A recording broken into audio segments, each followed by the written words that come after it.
Well, I'm never gonna be able to top this intro. I'm Keegan Riley, you're watching TheRealKeegz, and today, I've got 5 reasons for you to drive a manual. Let's get it started. Let's roll the intro.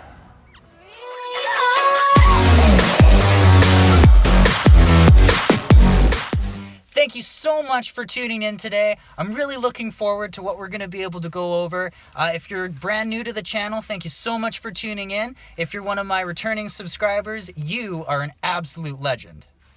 All right, and without further ado, here's 5 reasons to drive a manual.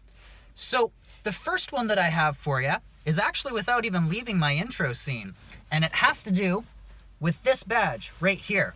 Now, most performance-oriented vehicles, the more upper echelon cars, for the last 20, 30, 40, 50 years, they've come with a manual transmission.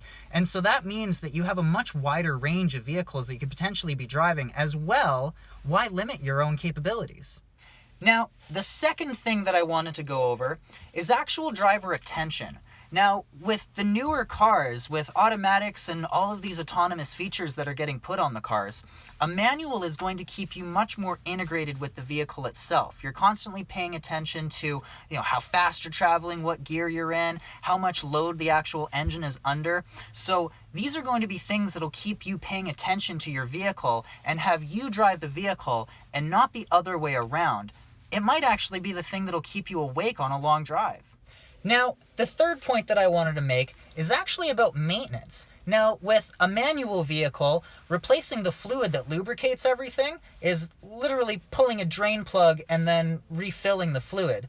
With an automatic, you've got all these different lines that you're disconnecting and you have to force the old fluid out under pressure and force the new fluid back in, and it takes a lot longer and it's much more complicated. As well, when you're driving a manual, you can utilize what's called engine braking, or basically using the gearing in the vehicle to slow yourself down, which in turn will extend the life of your brake pads.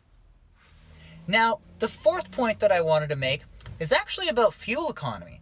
Now, traditionally speaking, and this has kind of changed in the last couple of years, but normally a manual has been more fuel efficient than an automatic. With recent technology and the sophistication of the automatics, that's kind of evened out, but basically as long as you're looking at a vehicle that's over 5 to 10 years old, the manual equivalent is going to be more fuel efficient than the automatic when driven appropriately.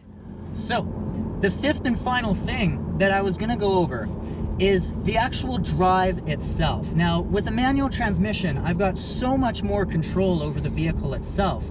How I'm actually going to gear down here and stop the vehicle a little bit. And then we're back into power. So I've just got a lot more that I can do with the vehicle. And then, if the engine braking itself isn't enough, you can always play bumper cars.